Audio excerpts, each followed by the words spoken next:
Hey, Andrew here for mynexttablet.com. Today with an unboxing video of the new Xiaomi Mi Pad 5, as well as the keyboard cover and pen for the tablet. Let's get started. Alright, let's start the unboxing of the Xiaomi Mi Pad 5. I imported it from China, but it should be announced for Europe soon, and it will probably be called Xiaomi Pad 5, as Xiaomi is about to abandon the Mi branding. I imported it at around 337 euros from China, so it's maybe about $350, but I'm guessing it will be released for about 400 euros in Europe, and I don't know if Xiaomi is planning to officially release this tablet in the United States. Maybe they will be. If so, probably the asking price will be around 400 US dollars or so. So let's start to unbox this tablet, and inside the box we've got the tablet first, of course. Then there's a quick start guide, and in this case it's a Chinese one. Then we get an adapter of USB-C to 3.5mm audio, which is great if you want to use wired headphones. And there is no USB-C cable or charger inside, so you have to use one that you own already, but I'm sure almost everybody does by now. I've also gotten the keyboard cover that costs around $100 or so, and the same goes for the pen. It's the same price. I got both accessories, and yeah, inside the keyboard box we've got another manual, which is in Chinese again, and then of course the keyboard cover, which looks very promising, similar to a standard keyboard cover. Then let's unbox the active stylus, and we already have a replacement tip, so you can replace the tip of the stylus. Then there's another quick start guide, and then we get the pen itself, of course. Makes quite a good impression. So much with the unboxing part of this video. Alright, since I shot the first part of this video, a couple of hours have passed already, and I played with this tablet quite a bit and installed some games, benchmarks and so on, and now I can tell you my first impressions already, and we're starting with the design. By the way, this is the standard Xiaomi Pad 5. There's also a Pro version, and along this video I will tell you a couple of features that the Pro version has, but the standard one that I have does not. Both tablets have an 11-inch screen. It has an aspect ratio of 16:10, and it has symmetrical slim screen bezels. There's an 8-megapixel webcam on the side, so not in the middle, which would have been a bit better for video chats, but well, there's an 8-megapixel camera on the side. The bezel is made of metal, so we get a metal bezel, and then we get a plastic back, which does look quite nice, but it's plastic. So not unlike the Samsung Galaxy Tab S7, which is a direct competitor, and also the Apple iPad Pro, which is a direct competitor too. Those have full metal bodies.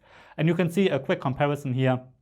Xiaomi compared this tablet with the iPad Pro quite a lot, so it's fair to compare it to both tablets from Apple and Samsung. And yeah, they are a little bit different, and certainly all of them are direct competitors, and I will mention some different features along the way. On the back of the Xiaomi tablet we're getting a 13-megapixel camera, and on the standard one there's no wide-angle camera or no other additional camera, unlike with the Samsung and Apple tablet, but there is an LED flashlight.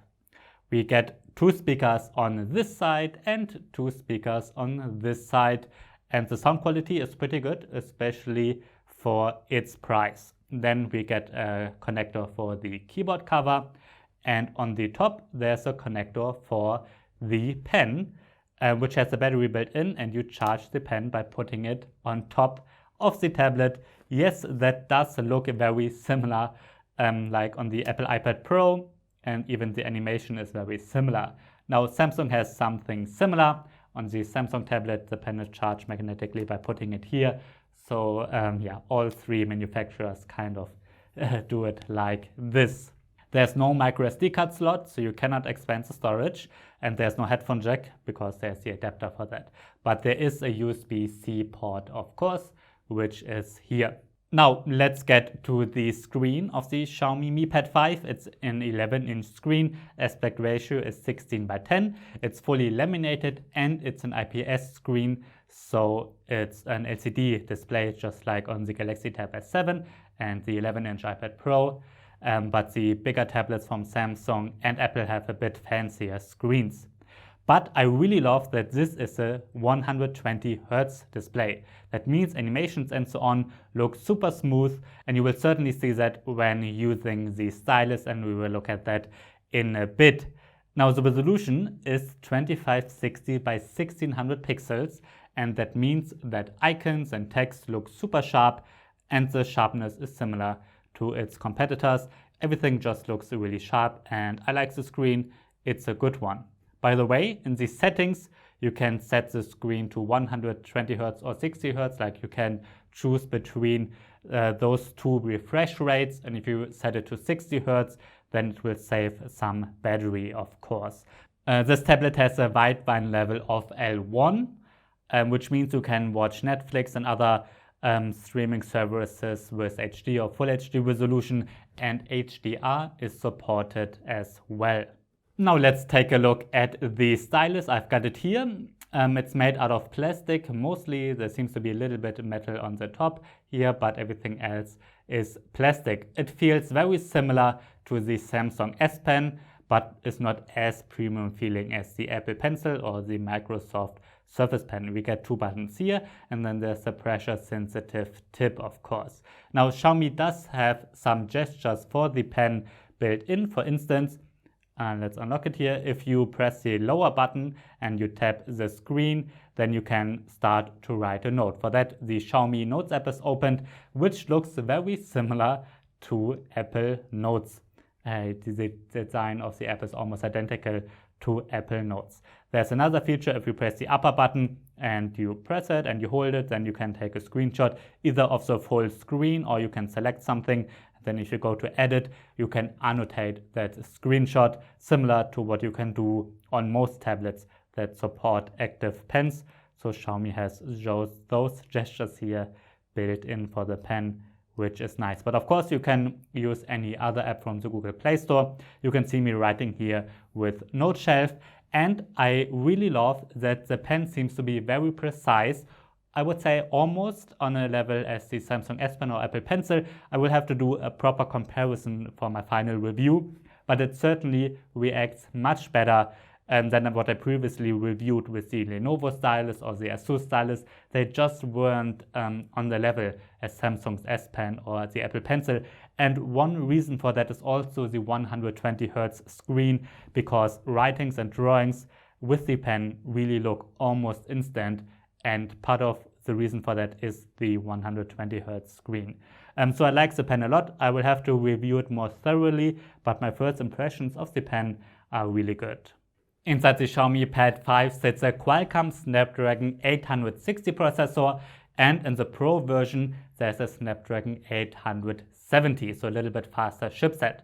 Then we get 6 GB of RAM, and there's a 5G version of the Pro version, and that one has 8 GB of RAM, so quite a lot. The internal storage is either 128 or 256 GB.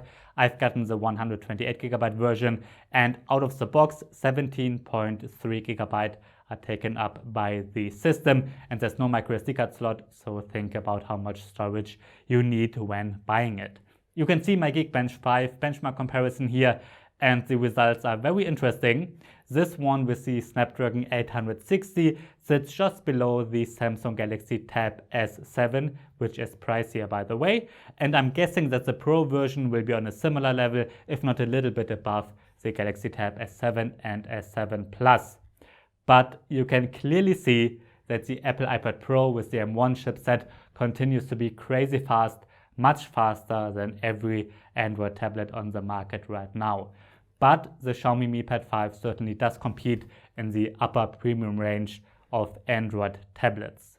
I installed and played Pubg Mobile, and as you would imagine from a higher end chipset, you can play it with Ultra HD graphics, and it looks very smooth. As you can see, I was able to play it just fine, and the same should go for pretty much every game, or for most games. You should be able to play it with highest settings in almost all cases, even with the Snapdragon 860 version.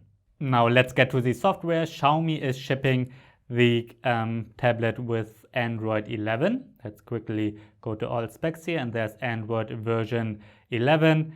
And on top of Android 11 sits the MIUI in version 12, and that's the own interface from Xiaomi. It's MIUI 12.5.9 to be exact. And even though it's Android, it looks quite similar to iPad OS, certainly iPad OS 14 and below. For instance, all the apps are installed onto the home screen, and there is no standard app drawer, which Apple introduced with iPad OS 15. So maybe in the future, Xiaomi will do the same. You're navigating using gestures for the most part, similar to iPad OS as well, but of course other Android tablets and Android itself support gestures as well. There are a couple of apps pre-installed, usually the standard Xiaomi stuff. I already showed you Xiaomi Notes, which is really similar to Apple Notes.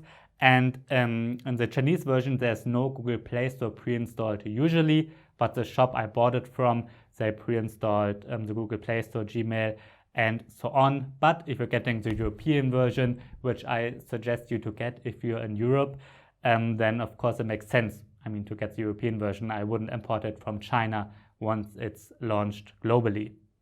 But if you get it from China, this tablet is capable of running all the Google stuff, so you shouldn't have any major problems anyways. Now let me quickly demonstrate some features. For instance, the multitasking is quite interesting. You can open apps in a split screen view, as you're used to. Let me open YouTube and Google Chrome, and the performance certainly is fine for that. I mean, you've got a fast processor, lots of RAM here, so multitasking should work great. And it does work pretty well, and you can see me using here all the gestures. All of this looks a little bit similar to iPad OS, I feel like, but operating systems these days are quite similar anyways.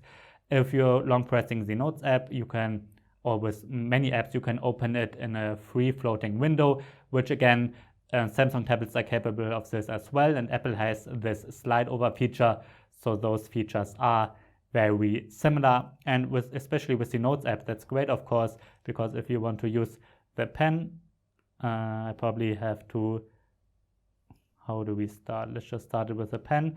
No, we go to this one. Yeah, then you can just, take a note while something is running in the background, or you can do some decent multitasking with this. And you can see here, the note reacts really fast, just as it should with a 120 Hz screen. Now let's check out the keyboard cover, which is a traditional keyboard cover. It's not really a keyboard dock, but more like a traditional cover. You can buy it separately. I've gotten the one with the US layout, but if you're in Germany or Spain and get the German or Spain version, I'm hoping it will have the special characters for that. I'm guessing it will. Well, you connect the tablet to the keyboard magnetically, and if you close it, the tablet is protected from the top and back, but the sides are free, just like with the official covers from most manufacturers. And then if you open it up, you can put it at an angle like this, and then you can start to type. And the keyboard works very well. I was able to type with it immediately, very fast. Sure, I'm used to working with tablets, but I'm guessing even if you're used to working with a standard laptop, you will be able to get used to this a bit smaller keyboard fast, because this is an 11-inch tablet, so the keyboard is a bit bigger than what we used to get with 10-inch tablets in the past and so on. So I like the keyboard. One thing I'm missing is the touchpad, because when writing on a tablet, I always like to use the touchpad to switch between lines and paragraphs and so on. That's a bit easier than using the touchscreen, but of course you can use the touchscreen for that as well. And you can connect a standard mouse if you want that. All right, now I have to start to really test the Xiaomi Pad 5 or Xiaomi Mi Pad 5 and do a proper review. But my first impressions are really good, because this tablet is really quite affordable. I'm guessing it will cost around $400 once it's launched globally, and for that price we get a decent design, a quite nice design. We certainly get a nice 120 Hz screen, a pretty fast processor, especially if you're getting the Pro version. I like that the pen works surprisingly well, better than the pens from most manufacturers. I have to compare it to the Samsung S Pen and Apple Pencil. Still, I'm guessing they will be a bit ahead because they've got more software features than Xiaomi, but this pen is surprisingly good. And like I said already, I feel like it's better than the ones from Lenovo and Asus already. The keyboard is decent and the software is decent as well.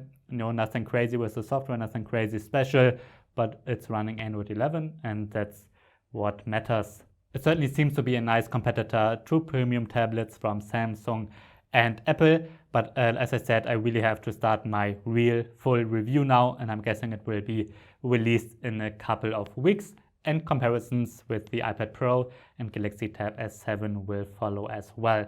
Alright, that's been my unboxing video of the Xiaomi Mi Pad 5. If you have any questions, write them down below. I'm NJ from mynexttablet.com. Thanks for watching and see you next time.